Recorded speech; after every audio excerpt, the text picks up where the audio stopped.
विनीत अग्रवाल, एक सवाल और आपसे, जो पहले बातचीत चल रही थी उसी को आगे बढ़ा रहा हूं। मैं ये पूछ रहा था आपसे, पिछले करीब एक साल में सारी बड़ी बड़ी कंपनियों ने बजट अपना काटा है, खर्च अपना कम किया है।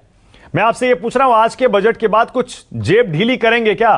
कुछ एक्सपेंशन में पैसा लगाएंगे क्या? नौकरियां पैदा करेंगे क्या? ये माहौल आ गया है क्या विनीत? ये माहौल आ रहा है क्योंकि वैसे जैसे अपने बात कर रहे थे कि कॉन्फिडेंस आना चाहिए और ये बजट एक मेथड है जिससे हमें कॉन्फिडेंस मिलेगा और डिमांड बढ़ेगा। जब डिमांड बढ़ना चले, कॉन्फिडेंस बढ़ेगा तो डिमांड बढ़ेगा, डिमांड बढ़ेगा तो इन्वेस्टमेंट बढ़ेगा, इन्वेस्टमेंट आएगा तो जैसे आप कह रहे थे कि कंपनियां और इन्वेस्टमेंट करेगी, अपने पर्स को खोलेंगी और साथ में मैं ये भी देख रहा हूं कि कंपनियां और लोगों को रोजगार भी देना चालू करेगी। तो ये सब कनेक्टेड है और ये एक बजट है एक उस मेथड से कि हम ये कॉन्फिडेंस को बढ़ा सकते हैं। ओके, थैंक यू, बहुत बहुत शुक्रिया। मुझे पता है आपको जाना है। Thank you Vineet. अच्छा, बहुत देर से इंतजार कर रहे हैं मुकेश पांडे, डायरेक्टर है rupiapesa.com। मुकेश, सुन पा रहे हैं मुझे आप? हाँ जी बिल्कुल। बताइए, रुपया पैसा कैसा आ रहा है मार्केट में आज के बजट के बाद? कुछ रुपया पैसा की बात बताइए मुकेश, क्या लग रहा है? उम्मीद काफी पॉजिटिव है बजट से, लेकिन जैसा अभी सर ने बोला कि डिपेंड करेगा मार्केट में डिमांड किस तरीके से बढ़ रहा है और लोग कैसे रिएक्ट कर रहे हैं, बैंकिंग सिस्टम कितना इम्प्रोवाइज हो रहा है, फंडिंग वगैरह फैसिलिटेट करने के लिए। इसीलिए मैंने आपसे पूछा मुकेश, आपको क्या लगता है मार्केट में पैसा आएगा क्या? लोग खर्च करेंगे क्या? उम्मीद है, बिल्कुल उम्मीद है। जिस तरीके से पिछला पूरा एक साल गया है, बहुत सारी कंपनियों के बजट कम हुए हैं, नौकरियां गई हैं, बट पॉजिटिविटी यही है कि लोग दोबारा से बाउंस बैक कर रहे हैं अपने बिजनेस को। तो 100% वी आर अज्यूमिंग कि डिमांड मार्केट में बढ़ेगा तो बैंकों की फंडिंग बढ़ेगी, लोगों का बिजनेस बढ़ेगा, जॉब की पॉसिबिलिटीज बढ़ेंगी, तो बिजनेस ऑटोमेटिकली फिर अच्छा होएगा। Okay, Anuradha ji, as an entrepreneur आपको क्या लगता है, एक ये वर्क फ्रॉम होम कल्चर जो शुरू हुआ है ना पिछले 10 महीने में, उसको इंक्लूड करके उस लाइट में आपको क्या लगता है? मुझे क्या लगता है ना मानक की एक न्यू वर्ल्ड ऑर्डर तैयार हुआ है और ये न्यू वर्ल्ड ऑर्डर जो है ना, इसमें इकोनॉमी भी एक नए तरीके की तैयार हुई है। इसलिए हम लोगों को देखने का, हर तरीके चीज को देखने का जो पर्सपेक्टिव है ना, हमें अपना वाइडर करना पड़ेगा और उसको बदलना पड़ेगा, जिसके लिए हम लोगों को तैयार होना पड़ेगा। और वो तैयारी जो है वो हर एंटरप्रेन्योर को करनी होगी और करना चाहिए, क्योंकि ये कोई जरूरी नहीं है कि आप जिस नजरिए से किसी एक चीज को ऐनक लगा के देखते हो उसी नजरिए से हमेशा देखते रहें। तो I think that is the 20 साल पहले जब इकोनॉमी के रिफॉर्म्स का प्रोसेस शुरू हुआ था, लिबरलाइजेशन का प्रोसेस शुरू हुआ था, उसके बाद एक पूरी दुनिया बदली थी, तो उसका एक सिस्टम तैयार हो गया था। आप कहते हैं बिल्कुल उसी तरह का टर्निंग पॉइंट आया है? मुझे लगता है कि वर्ल्ड की इकोनॉमी में उस तरीके का टर्निंग पॉइंट आया है और इसीलिए चाहे वो जितने भी इंस्टीट्यूशंस हो, जो रेटिंग देते हो, जो ये कहते हैं, उन सबको अपनी जो बोलते हैं ना चक्षु को खोलना पड़ेगा। Everybody has to come out with a new vision, a new plan. I think that is how the whole world is going to work and we all must be prepared for it. यही बात वित्त मंत्री कह रही थी। उन्होंने कहा था कि ये अनप्रेसिडेंटेड सिचुएशन है तो बजट भी अनप्रेसिडेंटेड होगा।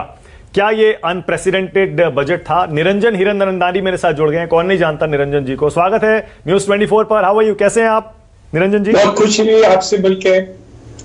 तो अनप्रेसिडेंटेड लगा आपको ये बजट अनप्रेसिडेंटेड सिचुएशन के लिए? अनप्रेसिडेंटेड 3 बातें में थी। एक तो वो हेल्थ की तरफ मेरे अंदाज से वो पहले अनप्रेसिडेंटेड रहा। सेकंड, जो इंफ्रास्ट्रक्चर में उन्होंने फोकस किया वो अनप्रेसिडेंटेड रहा है और मेरे अंदाज से जो एक्सपेंडिचर साइड पर जो फोकस किए हैं अलग अलग दृष्टि में, वो एक अनप्रेसिडेंटेड रहा। लेकिन जहां हम समझते थे कुछ टैक्सेस पे रैशनलाइज करेंगे, जैसे आप कॉर्पोरेट टैक्सेस में 15% और 25% है, हम समझते थे कि एमएसएमई हो या और भी जो धंधे वाले हैं, इंडिविजुअल्स हो, एलएलपी हो, उनका भी कुछ रैशनलाइज कर देंगे, वो हमारी एक अपेक्षा थी, तो वो नहीं हुआ है। और जहां भी हमने रैशनलाइज टैक्सेस किए हैं वहां कमाई ज्यादा हुई है, तो मेरे अंदाज से वहां कुछ नाराजगी हो सकती है, लेकिन एक्सपेंडिचर साइड पर वो बहुत अच्छा काम किया है। और 2 बातें और बिजनेस के तरफ से, एक है इंफ्रास्ट्रक्चर बैंक। हम काफी सालों से बोल रहे थे कि जब तक आप इंफ्रास्ट्रक्चर बैंक नहीं करेंगे तो यह हमारे जो करंट बैंक्स हैं वो लॉन्ग टर्म फंडिंग के लिए नहीं बनाए गए, वो शॉर्ट टर्म बोरोइंग करते हैं और लॉन्ग टर्म लेंडिंग नहीं कर सकते। तो मेरे अंदाज से ये बहुत बड़ी बात हुई, उनको एक फ्लैग ऑफ हमें करना चाहिए कि ये, और जो बैड बैंक की बात की, मेरे अंदाज से वो एक फर्क पड़ जाएगा। क्रेडिट का जो बात हो गया, और प्राइवेट सेक्टर को मैं समझता हूं कि और बैंक्स खुलेंगे, 2 बैंक्स की बात करिए कि ये प्राइवेटाइजेशन कर देंगे तो प्राइवेट सेक्टर में लेके आएंगे, LIC को प्राइवेटाइज कर देंगे, IPO लेके आएंगे। तो ये सब जो है वो पहली बार हुई है कि जो उतने जोश से ये सब बातें निकली हैं। लेकिन कुछ का नाराजगी है कि हमारी जो टैक्स रेट्स हैं इंडिविजुअल्स को और LLP को और जो मिडिल क्लास है उनको कुछ राहत और देते तो मेरे अंदाज से एक कंप्लीट बजट हम गिना जाते हैं। ओके निरंजन जी, आप अफोर्डेबल घर बनाते तो नहीं है मुझे पता है लेकिन फिर भी अफोर्डेबल हाउसिंग में जो इंटरेस्ट पर छूट थी उसे 1 साल के लिए और बढ़ाया गया है। आपको लगता है कुछ डिमांड बढ़ेगी रियल एस्टेट में घर खरीदने के लिए? नहीं, ये बात बहुत आपने सही कहा। अफोर्डेबल हाउसिंग लगभग 55% ऑफ द टोटल जो हिंदुस्तान में कंस्ट्रक्शन है, 55% ये सेक्टर में आ रहा है, अफोर्डेबल हाउसिंग के सेक्टर में। तो वहां जो PMAY स्कीम्स के अंदर जो 45 लाख के अंदर है मकाने, उनको राहत कंटिन्यू हो रही है, वो अच्छी बात है।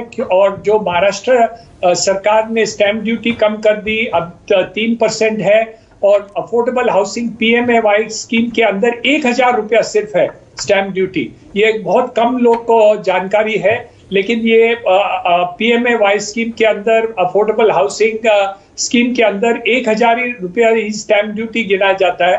तो मेरे अंदाज से ये कंटिन्यू किया है 1 साल और मेरे अंदाज से 1 साल और भी बाद में बढ़ सकता है। लेकिन क्योंकि जो प्रधानमंत्री का प्रोग्राम है वो अफोर्डेबल हाउसिंग 2022 के दिसंबर तक उनका पूरा होने का संभव है, तो मैं समझता हूं कि ये 1 और साल भी बढ़ सकता है। ओके निरंजन जी, कुछ बायर्स के लिए भी जो घर खरीदना चाहते हैं, जिन्होंने पिछले 1 साल में कोविड की वजह से अपने सारे प्लान्स को टाल दिया था, प्रॉपर्टी में इन्वेस्ट करना चाहते हैं या फिर अपने लिए खरीदना चाहते हैं एज एन एंड यूजर, उनके लिए भी कोई सलाह दे दीजिए आज के बजट के बाद। तो स्टैंप ड्यूटी तो कम हो गई है, महाराष्ट्र सरकार ने काफी किया है जो महाराष्ट्र में है, और स्टेट्स भी अभी कर रहे हैं। हमने चिट्ठी लिखी है ऑन बिहाफ ऑफ नरेटको, और हरदीप पुरी साहब भी सब स्टेट्स को लिखे हैं कि वो स्टैंप ड्यूटी कम कर दें, और काफी प्राइसेस करेक्ट हो गई है। आप देखेंगे कि जो ट्रांजैक्शन करने जाते हैं उनको कम भाव में काफी मकान आज मिल रहे हैं। जो पहले 3-4 साल पहले चॉइस नहीं मिलती थी, मकान के भाव भी ज्यादा होते थे, अब वैसी बात नहीं रही और ऑप्शंस आपको मिलते हैं। पहले क्या था कि आप गए वहां तो बोले 2 दिन के अंदर मकान बिक गए, तो ये ऑप्शंस भी आपको मिल रहे हैं। तो ये एक समय सही है जो आप घर खरीद सकते हैं और काफी लोग खरीद रहे हैं। ओके निरंजन हीरानंदानी, बड़ा नाम है एक बिजनेस का, रियल एस्टेट इंडस्ट्री का, वो कह रहे हैं कि ऑलरेडी डिमांड आनी शुरू हो गई है और बजट के बाद देखिएगा बढ़ेगी। बहुत शुक्रिया निरंजन जी। इसे पॉपुलिस्ट बजट कह सकते हैं क्या अनुराधा जी, या फिर स्टेटस कोइस्ट, या फिर unprecedented? No, it is not unprecedented और populist, it is budget for the time being. Let's look at this.